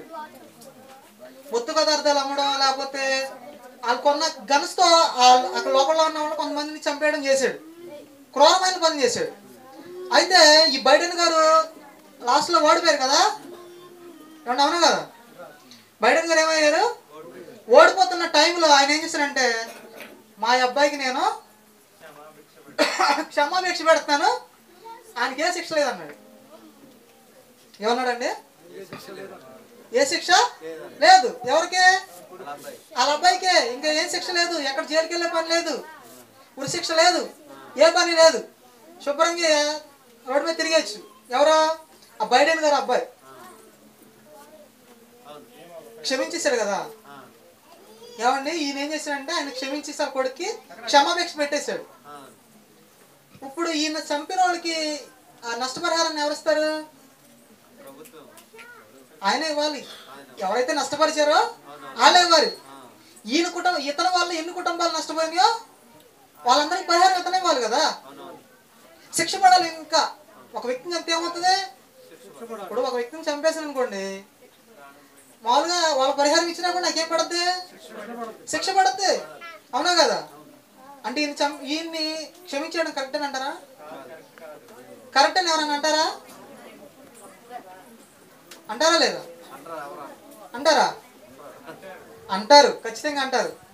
అంత క్రూరుణ్ణి, అంతమంది చంపినవాడిని, అన్ని గన్స్ కొన్నవాడిని, అన్న మత్తి పదార్థం కొన్నవాడిని అన్ని శిక్షించకుండా రోడ్డు మీద వేశారు క్షమించి. కరెక్టేనా? అది న్యాయమా అని అడుగుతారు. ఇంత అర్థమైతే దేవుడు ఆదాము హవ్వలో చేసిన తర్వాత, ఇప్పుడు దేవుడు ఆదాము హవ్వ చేసిన తర్వాత ఆదాము హవ్వ ఏం చేశారు? తినేసి పాపం చేశారు. ఇప్పుడు దేవుడు ఇన్నర్ ఫీలింగ్ ఏంటంటే దేవుడు ఏమైనాడు? ప్రేమ అయినాడు, తర్వాత పరిశుద్ధుడు, తర్వాత నీతి న్యాయములు జరిగించేవాడు, అవునే కదా? ప్రేమ అంటుంది నువ్వు ఇంత కొడుకుని చేసుకున్నావు కదా, ఈసారికి క్షమించవచ్చుగా ఉంటుంది. ఇప్పుడు ఒకవేళ ఆదాముని అక్కడే చంపేసి నువ్వేమంటారు? మీరేమంటారు చెప్పండి? దేవుడు ప్రేమ లేదండి అంటారు లేదా? అసలు దేవుడే ప్రేమ అన్నారు కదా, ప్రేమ లేదంటారు. అప్పుడు ప్రేమ అంటుంది హ్యాపీగా ఉంది ప్రేమ, ఓహో నా కొడుకుని కాపాడుకున్నాను ప్రేమ ఉంది. అన్న పరిశుద్ధత అంటుంది నీ కొడుకే పరిశుద్ధత లేదయా అన్నది. ఏమంటుంది? ఇవన్నీ ఎవరిలో ఉన్నాయి? ప్రేమ, పరిశుద్ధత, నీతి న్యాయం ఎవరిలో ఉన్నాయి? బైడెన్ గారి గురించి మర్చిపోండి, ఓకేనా? ఈ మూడు ఎవరిలో ఉన్నాయి? దేవుల్లో ఉన్నాయి. దేవుల్లో ఉన్న ప్రేమ అంటుంది నీ కొడుకుని తయారు చేసుకుని ఇంత బాగా చేసుకున్నావు కదా, వాడు చిన్న తప్పు చేశాడు, క్షమించవచ్చుగా అంటే ప్రేమ అంటుంది. మరి క్షమించాలి వద్దా? ప్రేమ అన్న దాని ప్రకారం క్షమించాలి. ఇప్పుడు దేవుల్లో ఉన్న పరిశుద్ధత అంటుంది ఓకే నువ్వు ప్రేమ అయితే క్షమించింది ఓకే, ఇప్పుడు పరిశుద్ధంగా ఉండాలి కాడు. పరిశుద్ధంగా ఉంటేనే నీ దగ్గరికి వస్తాడు, పరలోకం వస్తాడు. పరిశుద్ధంగా లేని ఎలా తీసుకొస్తాను నీ దగ్గరికి? అందుకే దేవుడు ఏమన్నాడు? నేను పరిశుద్ధుడు అయిన ప్రకారం మీరేమవ్వాలి? పరిశుద్ధులై ఉండాలి. సో మీ కొడుకు దగ్గర ప్రేమ లేదు కాబట్టి, పరిశుద్ధత లేదు కాబట్టి ఏమో చేయాలి? రాకూడదు. అర్థమైందా? అందుకే అదనుకుంటే అప్పటికి ఏం లేదు, పరలోకానికి అర్హత లేదు. అందుకే అక్కడ వనంలో నుంచి బయటికి, అవునా కదా? ఇప్పుడు ఇంకేముంది ఆయన దగ్గర? ఏముంది ఇప్పుడు? నీతి న్యాయం జరిగించాలిగా. ఏమండి? ఇప్పుడు ఆదాం గారికి శిక్ష లేకోకుండా వదిలేస్తే నువ్వెక్కడ నీతయ్యా అంటారు, అవునా కదా? ఒకవేళ ఆదాం గారినే క్షమించని పో అన్నాడు అనుకోండి, క్షమించని పో అంటే ఏమంటారు మనిషి? ఎలా క్షమించేస్తారండి? అంటే నీతి లేని న్యాయం లేనుడు అయిపోతాడు దేవుడు, అవునా కదా? అందుకే భూమి మీదకి యేసుక్రీస్తు ప్రభు వారిని పంపించడం జరిగింది. పంపించిన తర్వాత ఆయన భూమి మీద ఉన్న తర్వాత భూమి మీద పెరిగాడు. ఆయన ఎవరిని ద్వేషించలా. చనిపోయిన వారిని లేపాడు, గుడ్డి వారిని చూపునిచ్చారు, కుంటి వారిని నడిపించారు. అందుకే ఆయన పేరు ఏంటంటే ప్రేమ. ప్రేమ చూపించాడు. తర్వాత ఆయన భూమి మీద ఉన్నంతసేపు ఎక్కడ కూడా ఒక్క పాపం కూడా చేసినటువంటి దాఖలాలు లేవండి. అందుకే ఆయన పేరేంటి? పరిశుద్ధుడు. పరిశుద్ధుడు అండి. తర్వాత ఆయన ఏం చేశారంటే సిలువ వేసి చంపేయడం జరిగింది. ఆ సిలువలో ఏం చూపించారంటే ప్రేమ, తర్వాత పరిశుద్ధత, తర్వాత నీతి న్యాయం ఎలా చూపించాడు? ఎవరైతే పాపం చేశారో వారికి బదులు ఏం చేస్తున్నాడు? శిక్ష నేను తీసుకుంటా అన్నాడు. అంటే ఇప్పుడు ఏం జరిగింది? న్యాయం జరుగుతుందా లేదా? ఎవరైతే పాపం చేశారో వారి బదులు నేనేం చేస్తున్నాడు? శిక్ష పొందుతున్నాడు అంటాడు. అర్థమైందండి? అందుకే యేసుక్రీస్తు ప్రభు వారు రావాల్సి వచ్చింది. ఈ 3 పాయింట్లు కూడా క్రాస్ అయితే దేవుడు ఒప్పుకోడు. ఒకటి ఏంటంటే ప్రేమ ఉండాలి, రెండవది పరిశుద్ధత ఉండాలి, మూడవది నీతి న్యాయం కంపల్సరీగా ఉండాలి. శిక్ష నుంచి ఎవరు కూడా తప్పించుకోవడానికి ఆయనకి ఉండదండి. ఉంటుందా? అప్పుడు దేవుడు నోటితో నీ పాపాలు క్షమించబడి అంటే ఏమవుతుంది? అవునా కదా? బైడెన్ గారు లాగా. బైడెన్ గారు ఏమన్నారు? మా అబ్బాయిని నేను క్షమించేసాను అన్నాడు. ప్రజలకు నచ్చుద్దండి అసలు? ఇప్పుడు అమెరికాలో ఉన్న ప్రజలకు నచ్చుద్దా? మనకు నచ్చుద్దా? అవునా కదా? ఎలా నచ్చుద్దండి? సో దేవుడు నీతి న్యాయాలను జరిగించేవాడు. అందుకే ఆదమ్ గారికి ప్రేమ చూపించాడు, పరిశుద్ధంగా ఎలా ఉండాలో చూపించాడు, తర్వాత నీతి న్యాయం అంటే ఏంటో చూపించాడు. అసలు నోటితో క్షమించేస్తే నీతి న్యాయంతో పనే ఉందండి? పనే ఉందా? అవునా కదా? మీరు నీతిగా బ్రతకండి, పరిశుద్ధంగా బ్రతకండి, ప్రేమగా బ్రతకండి అవసరం లేదుగా. మనం ఎలా బ్రతికేసినా దేవుడు క్షమించేస్తే ఇవన్నీ అవసరం లేదుగా. అందుకే దేవుడు ఏం చూపించాడంటే మీరు ప్రేమ చూపించాలి, పరిశుద్ధతను చూపించాలి, అలాగే నీతి న్యాయాలుగా బ్రతికితేనే అని చూపించడానికి యేసుక్రీస్తు ప్రభు వారిని పంపించడం జరిగింది. ఇవన్నీ కూడా ఆయన సిలువలో చనిపోవడం వల్ల మీరు ఎంతమంది అయితే భూమి మీద పాపం చేశారో వారి యొక్క శిక్షను నా మీద ఏమన్నాడు. ఎందుకంటే అక్కడ న్యాయం జరిగించాలి, అవునా కదా? న్యాయం జరిగించాలి కాబట్టి ఆయన ఏం చేయండి? సిలువలో మరణించడండి. అప్పుడు దేవుడు ఎప్పటి నుంచో ఇది ఉండదండి. దేవుడికి ఈ ప్రజల్ని పాపం నుంచి ఎలా తీసుకురావాలి?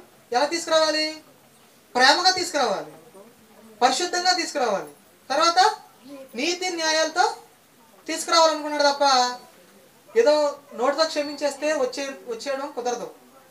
అప్పుడు న్యాయవంతుడు అవడు దేవుడు. అప్పుడు దేవుడు ఎప్పటి నుంచో మూసున్న పరలోక తలుపులు తెరిచినాయండి. యేసుక్రీస్తు ప్రభు వారు భూమికి వచ్చి ప్రజల యొక్క పాపాలను ఆయన మీద వేసుకున్న తర్వాత, ఆయన నీతి న్యాయాలు జరిగించిన తర్వాత పరలోకపు యొక్క తలుపులు ఏమైనా తెరవబడినాయండి. అంటే దేవుడు మనల్ని ఎలా తీసుకెళ్లాలనుకుంటున్నాడు, ఎలా క్షమించాలనుకుంటున్నాడు? ఏమండి?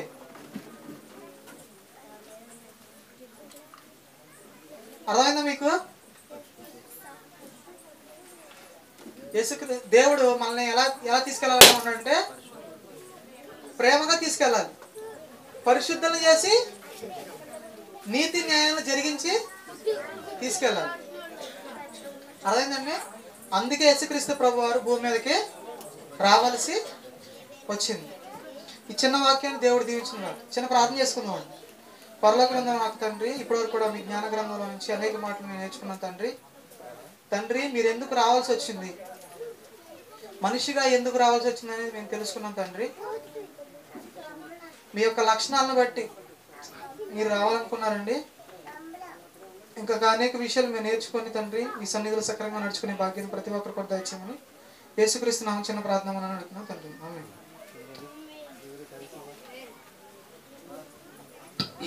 పిల్లలు, మంచి వాతావరణాన్ని ఇచ్చిన దేవుడికి ముందు ధన్యవాదాలు తెలియజేసుకుందాం. ఓకేనా? కొంచెం వాతావరణం సరిగ్గా లేదు కాబట్టి ముగించేసుకుందాం. ఓకేనా? మనకి ఈరోజు కృష్ణమావయ్య గారు కొత్తగా పాట పాడతారు. నిన్న అక్క పరీక్ష సూపర్గా రాసింది, 70 మార్కులు వచ్చినాయండి. ఫస్ట్ ఎగ్జామ్ రాయటం చాలా కష్టమైంది, దినవృత్తాంతాల గ్రంథం. అయినా సరే రాసింది 70 మార్కులు. హరిబాబు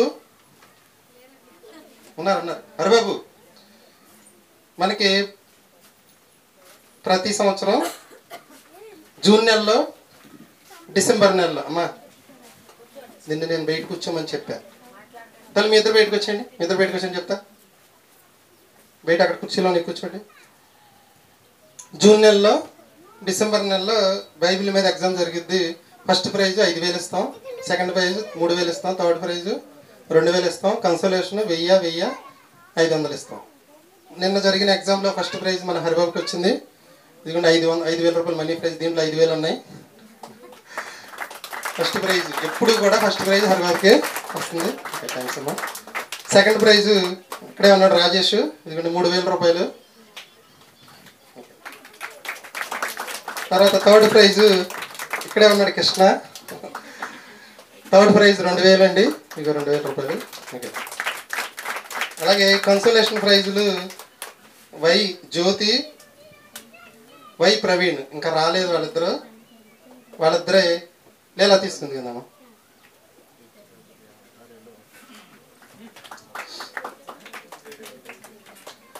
ఇది దగ్గర ఉంచుకునేస్తా. తర్వాత కన్సోలేషన్ ఏ లేఖన 500 రూపాయలు. అక్కడ రమ్మని ఉందిగా. అలాగే అక్క నీ పేరు సుబ్బలక్ష్మి కదా. సుబ్బలక్ష్మి అక్క కొత్తగా ఎగ్జామ్ రాసింది కాబట్టి వాడికి పెద్దచ్చు బైబిల్ ఇచ్చామండి. పెద్దచ్చు బైబిల్ కాస్ట్ అది కొరియన్ బైబిల్. కొరియన్ బైబిల్ అంటే వాటర్లో పడిన అది నాందో. ఈ 1,400 రూపాయలు పెట్టి తెచ్చి వాడికి బైబిల్ ఇచ్చాము. ఇలాగే ఇంకా ముందు కూడా బాగా ఎగ్జామ్స్ రాయాలని మంచి బైబిల్ ఇవ్వడం అనేది నేను ఇచ్చేసానండి పట్టుకెళ్ళి. ఓకేనా? ఇది అక్కకి ఇచ్చేసే. ఓకేనండి. 5 నిమిషాలు చెప్పి నేను మామయ్య గారికి పాటకి ఇస్తాను. పెళ్ళి కాకుండా ఒక అమ్మాయికి భర్తతో పురుషునితో శారీరక సంబంధం లేకుండా గర్భవతి అయ్యే అవకాశం ఉందా? ఇప్పుడు మీ అందరు చదువుకున్న వాళ్ళే. పెళ్ళి అవ్వలేదు, ఏ పురుషునితో శారీరక సంబంధం లేదు, తల్లి అయ్యే అవకాశం ఉంటుందా? ఉండదా? సాధ్యమా అసాధ్యమా? అసాధ్యం. అది సాధ్యమైంది అంటే అర్థం ఏంటి? అది అద్భుతం అని అర్థం. చాలా మందికి ఈరోజు ఉన్న డౌట్ ఏంటంటే కన్యక కనడం అనేది నమ్మలేని నిజంలాగా ఉంది, ఇదంతా ఏదో బూటకం లాగా ఉంది అని అనుకుంటున్నాను. మొట్టమొదటి మనిషి పుట్టింది దేని నుంచి పుట్టాడు? మట్టి నుంచి పుడితే నమ్మారు, మనిషిలోంచి పుడితే నమ్మట్లా. మొట్టమొదటి మనిషి అలా పుట్టాడు, కోతిలోంచి వచ్చాడంటారా? డార్విన్ నమ్మేవాళ్ళు అందరూ కోతి నుంచి వచ్చారంటారు. కోతులకి కోతులే పడుతున్నాయి, మనుషులకి మనుషులే పడుతున్నారు, కుక్కలే పడుతున్నాయి, ఆవులు ఆవులే పడుతున్నాయి, పందులే పడుతున్నాయి, కాకులే పడుతున్నాయి, కొంగలే పడుతున్నాయి. ఏ జంతువుకి ఆ జంతువు పడుతుంది, ఏ పక్షికి ఆ పక్షే పడుతుంది, ఏ చేపకి ఆ చేపే పడుతుంది. మనుషులకి మనుషులే పడుతున్నారు, అంతే కదా. కాబట్టి కోతికి మనిషికి ఎటువంటి సంబంధం లేదు. మన తండ్రి కోతి మాత్రం కాదు. మన తండ్రి ఎవరంటే ఆదాము. ఆదాము గారు ఎక్కడి నుంచి వచ్చాడంటే మట్టిలో నుంచి. దేవుడు మట్టిలో నుంచి మనిషి వస్తాడంటారా? నమ్మాలి. ఇదొక అద్భుతం. ఆదాము పక్కటెముకను తీసి హవ్వను చేయటం ఇదొక అద్భుతం. వీళ్ళిద్దరికి మ్యారేజ్ చేస్తే పిల్లలు పడతాం ఇదొక అద్భుతం. 100 సంవత్సరాల తర్వాత పిల్లల్ని ఇవ్వడం అబ్రహాం శారాకి అదొక అద్భుతం. వీటిలన్నిటికి మించిన అద్భుతం ఏంటంటే యేసుక్రీస్తు జననం. అంటే ఒక స్త్రీ నుంచి పురుషునితో సంబంధం లేకుండా పుట్టడదే. మరి కన్య మరియ తల్లి ఒక్కదాని వల్లే జరిగింది, ఇంకెవ్వరికి కూడా అది జరగదు. అందుకని యేసుక్రీస్తు డిసెంబర్ 25 రోజున పుట్టాడని చాలామంది చెప్పుకుంటున్నారు, యేసుక్రీస్తు జన్మదినంగా జరుపుకుంటున్నారు. మీకున్న డౌట్ ఏంటంటే కన్యక కనడం అనేది నమ్మేటట్టుగా లేదని అంటారు జనాలకి. కానీ ఇది కన్యక కనడం అంటే దేవుడు చేసిన అద్భుతం. ఆయన పుట్టుక ఒక అద్భుతం. మన మామయ్య గారు వచ్చి ఒక పాట పడతారు, తర్వాత ముగించేసుకుందాం. అందరూ భోజనాలు చేసి వెళ్ళండి.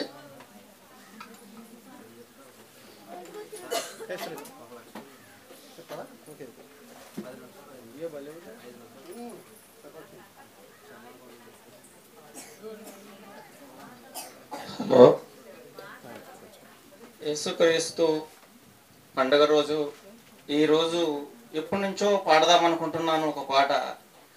కోటేశ్వరరావు సార్ ఇప్పుడు ఎంత మూట ఇస్తే నేను వచ్చి పాడతానా? నాకు నేక్క పుట్టుమట్టి పాడదామనుకుని ఈరోజు వచ్చాను. అది తప్పు అయితే కొత్తగా పాడుతున్నాను. యేసుక్రీస్తు నామంలో అందరికీ వందనాలు.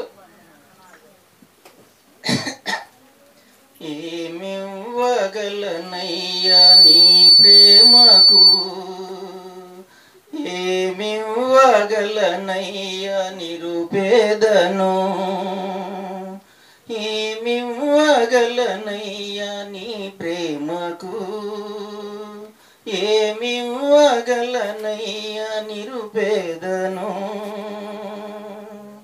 నా కొరకు చేసిన త్యాగానికి, నా కొరకు చిందిన రక్తానికి, ఏమివ్వగలనయ్యా నీ ప్రేమకు, ఏమివ్వగలనయ్యా నిరుపేదను.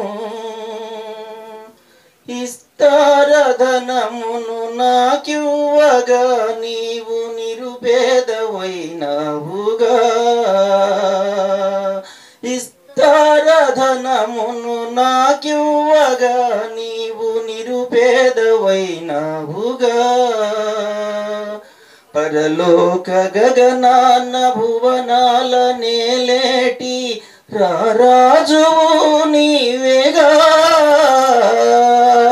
ఏమివ్వగలనయ్యా నీ ప్రేమకు, ఏమివ్వగలనయ్యా నిరుపేదను, ఏమివ్వగలనయ్యా నీ ప్రేమకు, ఏమివ్వగలనయ్యా నిరుపేదను.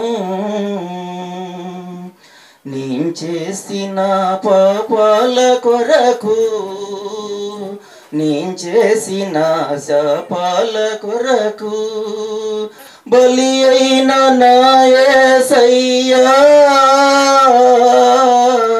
నేను చేసిన శాపాల కొరకు, నేను చేసిన శాపాల కొరకు బలి అయిన నా యేసయ్యా.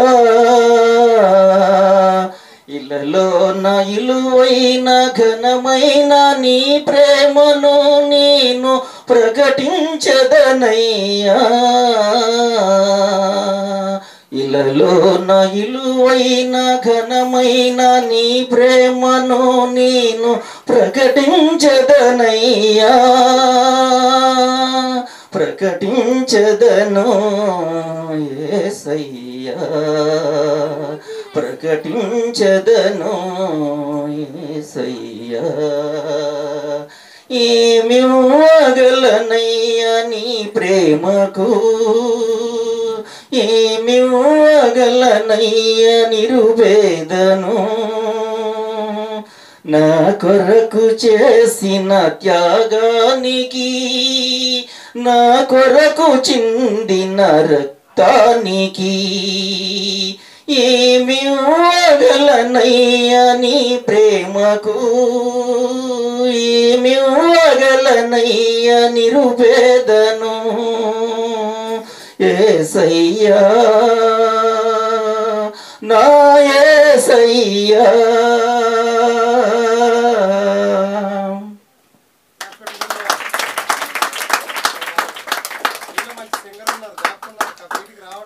ఇంకా పాట పాడచ్చా? నా ప్రాణ ప్రియుడా నా యేసయ్యా, నా ప్రాణ ప్రియుడా నా యేసయ్యా, నన్ను గన్న తండ్రి నా యేసయ్యా, నా ప్రాణ ప్రియుడా నా యేసయ్యా, నన్ను గన్న తండ్రి నా యేసయ్యా. పూజింతును పూజారుడా, భజింతును భవదీయుడా, నీవుగాక ఎవ్వరు నాకు లేరయ్యా, నీవుగాక ఎవ్వరు నాకు లేరయ్యా. నీవే నీవే నా ప్రాణము, నీవే నీవే నా సర్వము, నా ప్రాణ ప్రియుడా నా యేసయ్యా, నన్ను గన్న తండ్రి నా యేసయ్యా, నా ప్రాణ ప్రియుడా నా యేసయ్యా, నన్ను గన్న తండ్రి నా యేసయ్యా. ఒంటరినై తోడు లేక దూరమైతిని, ఓదార్చేవారు లేక భారమైతిని, ఒంటరినై తోడు లేక దూరమైతిని, ఓదార్చేవారు లేక భారమైతిని. తండ్రి నీ తోడు లేక మోడునైతిని, తండ్రి తండ్రి తండ్రి నీ తోడు లేక మోడునైతిని, నీ తోడు దొరికాక చిగురించి తిని, నీ తోడు దొరికాక చిగురించి తిని, నీవుగాక ఎవ్వరు నాకు లేరయ్యా, నీవే నీవే నా ప్రాణము, నీవే నీవే నా సర్వము, నా ప్రాణ ప్రియుడా నా యేసయ్యా, గన్న తండ్రి నా యేసయ్యా, నా ప్రాణ ప్రియుడా నా యేసయ్యా, నన్ను గన్న తండ్రి నా యేసయ్యా. శత్రువుల చేతులలో చిక్కుకుంటిని, సూటిపాటి మాటలతో నలిగిపోతిని, శత్రువుల చేతులలో చిక్కుకుంటిని, సూటిపోటి మాటలతో నలిగిపోతిని, సూటిపోటి మాటలతో నలిగిపోతిని, సూటిపోటి మాటలతో నలిగిపోతిని, నా ప్రాణ ప్రియుడా నా యేసయ్యా, నన్ను గన్న తండ్రి నా యేసయ్యా. శత్రువుల చేతులలో చిక్కుకుంటిని, సూటిపోటి మాటలతో నలిగిపోతిని, తండ్రి నీ వైపు నేను చూసిన క్షణము తండ్రి నీ వైపు నేను చూసిన క్షణము తండ్రి తండ్రి తండ్రి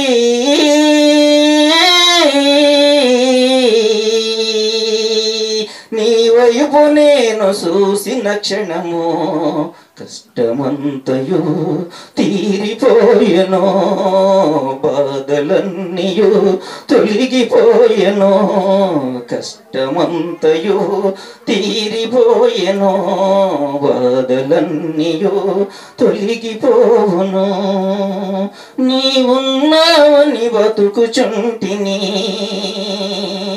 నీవున్నావని బతుకుచుంటిని నీవే నీవే నా ప్రాణము నీవే నీవే నా సర్వము నా ప్రాణ ప్రియుడా నా యేసయ్యా నన్ను గన్న తండ్రి నా యేసయ్యా నా ప్రాణ ప్రియుడా నా యేసయ్యా నన్ను గన్న తండ్రి నా యేసయ్యా క్షణమైన నీ నామం మరువకుంటిని మరణమైన మధురముగా ఎంచుకుంటిని క్షణమైన నీ నామం మరువకుంటిని మరణమైన మధురముగా ఎంచుకుంటిని తండ్రి తండ్రి నీవున్నావని బతుకుచుంటిని నా ప్రాణ ప్రియుడా నా యేసయ్యా నన్ను గన్న తండ్రి నా యేసయ్యా పూజింతును ఓ పూజారుడా భజయంతును ఓ భవదీయుడా నీవుగాక ఎవ్వరు నాకు లేరయ్యా నీవుగాక ఎవ్వరు నాకు లేరయ్యా నీవే నీవే నా ప్రాణము నీవే నీవే నా సర్వము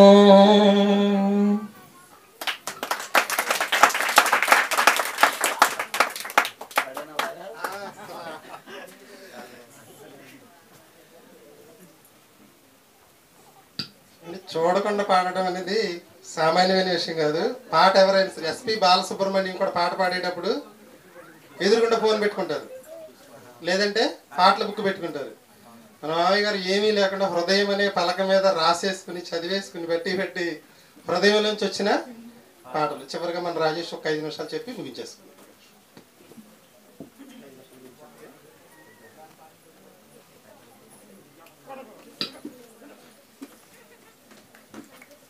పిల్లలు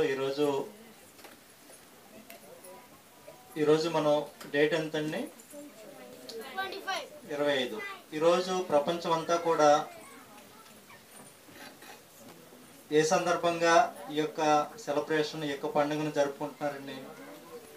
ప్రపంచంలో ఉన్న క్రైస్తవులందరూ కూడా యేసుక్రీస్తు వారు ఈరోజు జన్మించారని ఈ యొక్క పండుగను చేసుకోవడం జరుగుతుంది. మరి యేసుక్రీస్తు వారి యొక్క గొప్పతనాన్ని ఒక 2 విషయాలు మనం తెలుసుకుందాం. ఏమంటే ఈరోజు మనం చూసినట్టయితే కనుక ఇప్పుడు పుష్ప సినిమా మీరు అందరూ చూసారండి పిల్లలు ఎవరైనా? దాంట్లో ఒక డైలాగ్ ఉంటుంది, అదేంటండి? తగ్గేదిలే కాదు, ఇంకోటి ఉంది, నేనైతే చూడలేదు, అది ఫోన్లో వాట్సాప్లో వస్తుంటే నేను చూశాను. అదేంటంటే పుష్ప అంటే నేషనల్ అనుకుంటేవా ఇంటర్నేషనల్ అని చెప్పేసి అంటాడు. ఇంటర్నేషనల్ అంటే ప్రపంచవ్యాప్తంగా నేను తెలుసు, నాకు నెట్వర్క్ ఉందని దాని అర్థం. మరి ఆ పుష్ప గురించి మహా అయితే మన ఏపీలో తెలుస్తుంది, లేదంటే తెలంగాణ వరకు తెలుస్తుంది. పక్క రాష్ట్రాల్లో కానీ ఆ పక్క రాష్ట్రాల్లో కానీ లేదా వేరే దేశానికి వెళ్తే అసలు అల్లు అర్జున్ అంటే ఎవరో తెలియదు, పుష్ప సినిమా అంటే కూడా తెలియదు. మరి యేసుక్రీస్తు తెలవని ఊరు కానీ తెలవని రాష్ట్రం కానీ తెలవని దేశం కానీ ఏదన్నా ఉందా అంటే యేసుక్రీస్తు అందరికీ తెలుసు. మన ఏపీలో తెలుసు, తెలంగాణలో తెలుసు, పక్క రాష్ట్రాల్లో తెలుసు. ఒకవేళ మనం దేశాలు దాటి పక్క దేశాలకు వెళ్ళినట్టయితే కనుక అమెరికాలో యేసుక్రీస్తు వారంటే తెలుసు, ఆస్ట్రేలియాలో తెలుసు, జర్మనీలో తెలుసు, ఇటలీ, ఇరాక్ అన్ని దేశాల్లో కూడా ప్రపంచవ్యాప్తంగా యేసుక్రీస్తు వారంటే తెలవని వాళ్ళు ఎవరూ లేరు. ప్రపంచవ్యాప్తంగా యేసుక్రీస్తు అందరికీ తెలుసండి. ఈరోజు మనం డేట్ వేస్తున్నామంటే కూడా దానికి ప్రపంచం ఎవరిని ఒప్పుకుంటుందండి? ఎవరిని బట్టి మనం డేట్ వేస్తున్నాం? యేసుక్రీస్తునే. అంటే ఇక్కడ నిపుణులు దాన్ని 2 రకాలుగా విభజించడం జరిగిందండి. క్రీస్తుకు ముందు, క్రీస్తుకు పూర్వం. ఈరోజు మనం డేట్ వేస్తున్నామంటే యేసుక్రీస్తుని బట్టే మనం డేట్ వేయగలుగుతున్నామండి. అదేవిధంగా ఆయన పుట్టుకను కనుక మనం చూసినట్లయితే కనుక ఆయన పుట్టుకలో కూడా ఒక అద్భుతం అండి. ఎవరైనా సరే ఈ లోకంలో మనం పరిశుద్ధాత్మ ద్వారా గర్భం ధరించి జన్మించడం అనేది ఎక్కడా కూడా లేదండి. అది యేసుక్రీస్తు ద్వారానే, యేసుక్రీస్తు జననమే ఆ విధంగా జరిగింది. ఆయన పుట్టుక ఒక అద్భుతం. అదేవిధంగా ఆయన ఎంతకాలం బ్రతికారండి? యేసుక్రీస్తు వారు 33.5 సంవత్సరాలు బ్రతికారు. 33.5 సంవత్సరంలో ఆయన దేవుని పని పూర్తిగా ఎంతకాలం చేశారండి? 3.5 సంవత్సరాలు ఆయన దేవుని పని చేశారు. మరి ఆయన బ్రతికిన కాలంలో ఇప్పుడు మనం మనుషులు ఉన్నారనుకోండి, ఏదో సందర్భంలో ఎక్కడో చోట ఏదైనా తప్పు కానీ, ఏదైనా పాపం కానీ, ఏ ఒక తప్పులు, ఏ ఒక పాపాలు, కొన్ని పొరపాట్లు అందరూ చేసిన వారే, చేయని వాళ్ళు ఒక్కళ్ళు కూడా లేరు. అదేవిధంగా మనం యేసుక్రీస్తు వారిని కనుక చూసినట్లయితే కనుక ఆయన యొక్క 33.5 సంవత్సరాల జీవిత కాలంలో ఒక్క తప్పు కూడా, ఒక్క పాపం కూడా ఆయన చేయలేదు, చేయకుండా జీవించారు. అదేవిధంగా ఆయన వాక్యాన్ని బోధిస్తూ ఆయన బహిరంగంగా కూడా నాలో తప్పు ఉన్నదని మీలో ఎవడు స్థాపించను, నేను ఈ పాపం చేశాడని మీరు ఎవరైనా నిరూపించగలరా అని చెప్పేసి ఆయన ధైర్యంగా సవాల్ చేయగలిగాడండి. ఎందుకంటే ఆయన తప్పు చేయలేదు కాబట్టే ఆ విధంగా ఆయన చెప్పగలుగుతున్నారు. అదేవిధంగా మనం చూసినట్లయితే కనుక ఆయన చనిపోయి 3వ దినం తిరిగి లేవడం అనేది కూడా ఒక మహా అద్భుతం.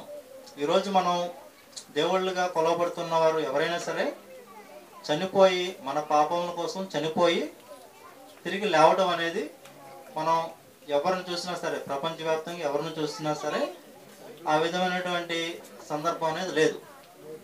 ఆయన మనందరి పాపాల కోసం చనిపోయి తిరిగి మళ్ళీ 3వ దినాన లేచారు. అది మహా అద్భుతం అండి. ఈ విధమైన అద్భుతమైన కార్యాలు కానీ, అదేవిధంగా ఈరోజు మనం చూసినట్లయితే కనుక ఇప్పుడు నిన్న ఎలా ఉందండి వాతావరణం? నిన్న కానీ, రాత్రి కానీ, నిన్న పగలు ఇక్కడ మనం ప్రార్థన జరుగుతున్నప్పుడు కూడా వర్షం పడతానే ఉందండి. నిన్న నైట్ అంతా కూడా పడింది, రాత్రి అంతా కూడా సన్నగా జల్లు పడతానే ఉంది. మరి ఏదైనా సరే ఈరోజు వాతావరణం ఇలా ఉందని చెప్పేసి ఇప్పుడు మన మనుషులు అండి వాన ఆగిపోమంటే మనం చెప్తే ఆగిపోద్దా? ఆగదు. అది దేవుడు ఇక్కడ అద్భుతం చేయబట్టే ఆ యొక్క వర్షం ఆగి వాతావరణం ఇంత అనుకూలంగా ఉందంటే కనుక అది దేవుడు చేసిన యొక్క అద్భుతం. ఇంత అద్భుతమైన కార్యాలు చేయగలిగిన దేవుణ్ణి మనం తెలుసుకున్నాం, ఆయన ప్రకటిస్తున్నాం. దీన్ని బట్టి మనం అందరం కూడా దేవునికి కృతజ్ఞతాస్తుతులు చెల్లించాలండి. ఈ కొద్ది మాటలు ముగిస్తున్నానండి. ప్రార్థన చేస్తున్నాం. ప్రియా పరలోకమందున మా తండ్రి, నాకు తెలిసిన జ్ఞానాన్ని బట్టి కొద్ది మాటలు మీ యొక్క పిల్లలతో పంచుకున్నాను తండ్రి. అదేవిధంగా ఇంకా మీ యొక్క పిల్లలకు మరింత మంచి జ్ఞానాన్ని నేర్పించి ఆత్మీయ జీవితంలో మేమంతా కూడా ఎదిగే విధంగా ఉండడానికి సహాయం చేయమని యేసుక్రీస్తు పరిశుద్ధ నామములో ఈ ప్రార్థన మనం అడిగి వేడుకొనుచున్నాం తండ్రి. ఆమేన్.